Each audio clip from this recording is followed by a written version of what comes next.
We spoke with Mr. Handyman Dennis McGee about the new EPA requirements and the costly penalties for this month's Healthy Home Report.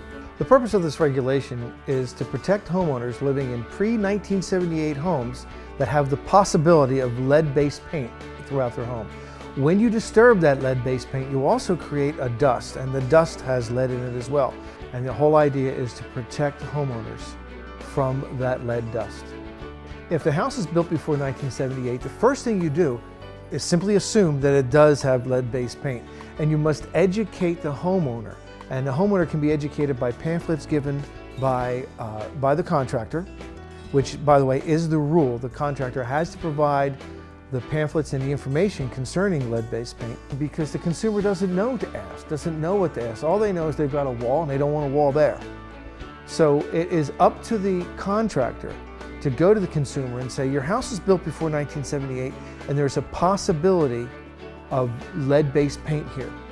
So what we need to do for you, Mr. Customer, is to do some lead tests. Here's all the information that the EPA provides, and it is part of the regulation that the contractor provide this information. There are very, very simple swab tests you can do on paint to determine whether or not it's lead-based paint. Break the glass that holds the solution and it will soak the swab. You have to cut into a piece of the paint or the area that you're going to be working, and you have to cut deep to make sure you're going through several layers of paint, and simply swab.